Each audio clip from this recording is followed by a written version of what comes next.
2023 వరకు వాళ్ళే ఉన్నారంటే ఆల్మోస్ట్ 10 years.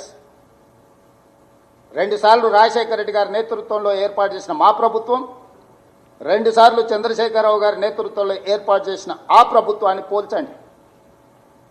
16,000 కోట్ల రూపాయల మిగులు బడ్జెట్, 69,000 కోట్ల రూపాయల అప్పుతో మేము అప్పచెప్తే చంద్రశేఖరరావు గారు నాకు అప్పచెప్పేటప్పటికీ జీత భత్యాలు కూడా మొదటి తారీఖున ఇవ్వలేని పరిస్థితి. రిజర్వ్ బ్యాంకులో చేబదులు కింద 1,000 కోట్ల రూపాయల అప్పు, బ్యాంకుల్లో 8,11,000 కోట్ల రూపాయలు, 4 రకాల అప్పులుంటాయి. ఎఫ్ఆర్బిఎం పరిధిలో తెచ్చుకున్న అప్పులు, కార్పొరేషన్ సంస్థలకు ప్రభుత్వం గ్యారంటీ ఇచ్చిన అప్పులు, కార్పొరేషన్ సంస్థలే స్వయంగా మేము కట్టుకుంటామని తెచ్చుకున్న అప్పులు, ఇతర విధానాలలో ప్రభుత్వం తెచ్చుకున్న అప్పులు, 4 రకాల అప్పులు 6,71,000 కోట్ల రూపాయలైతే పోతూ పోతూ చేబదుల కింద బకాయిలు పెట్టినాయి. కాంట్రాక్టర్ల బిల్లులు 50,000 కోట్లు పెండింగ్ పెట్టింది.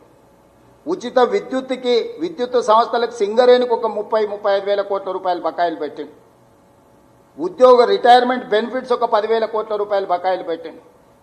లిక్కర్ సప్లై చేసిన సంస్థలకు ఒక 5,000 కోట్ల రూపాయల బకాయిలు పెట్టింది. ఫీజు రియంబర్స్మెంట్ ఒక 8,000 కోట్ల రూపాయల బకాయిలు పెట్టారు. ఈ రకంగా 1,29,000 కోట్ల రూపాయలు లెక్కకు దొరకని, చేతికి అందని అప్పులు నమ్మినోడి దగ్గరల్లా, ఇచ్చినోడి దగ్గరల్లా దొరికిన కాడికి దొరికినంత అప్పులు తీసుకొచ్చి మొత్తానికి 8 లక్షల కోట్ల పైచిలకు అప్పులతోనే రాష్ట్రాన్ని నాకు అప్పచెప్పిండు.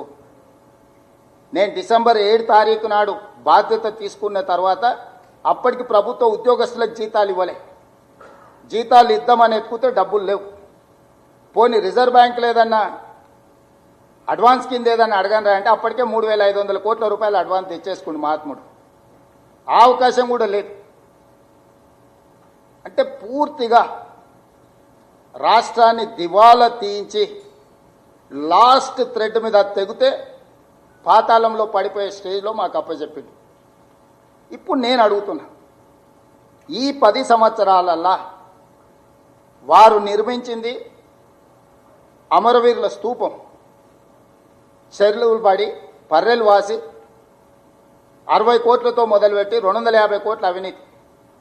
బాబాసాహెబ్ అంబేద్కర్ విగ్రహం 65 కోట్లతో మొదలుపెట్టి 200 కోట్ల రూపాయల అవినీతి. సెక్రటేరియట్ 400 కోట్ల రూపాయలతో మొదలుపెట్టి 2,000 కోట్ల రూపాయలకు పెరిగింది. కమాండ్ కంట్రోల్ రూమ్ నా 300-400 కోట్లతో పెడితే 1,200-1,300 కోట్లకు పెరిగిపోయింది. 1,00,000 కోట్ల పైచీలకు 1,02,000 కోట్ల రూపాయలు కాంట్రాక్టర్లకు బిల్లు చెల్లించిన కాళేశ్వరం 3 ఏళ్ల కట్టడం కూలేశ్వరం అయిపోవడం జరిగింది. వారు కట్టిన కమాండ్ కంట్రోల్ రూమ్తో ఒక ఉద్యోగం వచ్చిందా? వారు కట్టిన సచివాలయంతో ఒక ఉద్యోగం వచ్చిందా?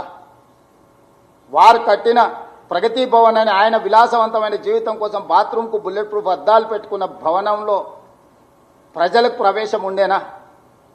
తెలంగాణ ప్రజలు సాధించుకున్న తెలంగాణలో తెలంగాణ పరిపాలనకు గుండెకాయ అయిన ప్రగతి భవన్లో ప్రజలకే ప్రవేశం లేదు, నిషేధిత ప్రాంతంగా ఉండే.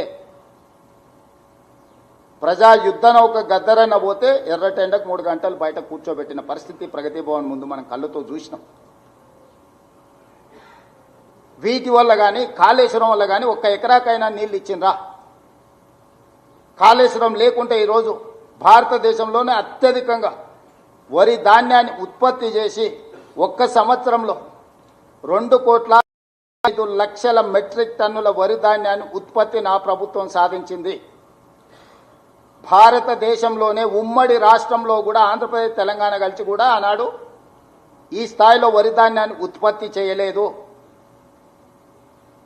65 లక్షల ఎకరాలలో వరి పండించి ఒక సీజన్లో, ఇంకొక సీజన్లో 54 లక్షల ఎకరాల వరిని పండించి 2 సీజన్లు కలిపితే దాదాపుగా 1,10,00,000 15 లక్షల ఎకరాలలో వరి ఉత్పత్తి చేసి 2,85,00,000 మెట్రిక్ టన్నుల వడ్లను ఉత్పత్తి చేసిన ప్రభుత్వం మాది.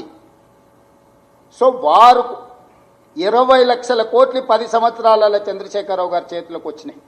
అప్పులు గిప్పులు పోను.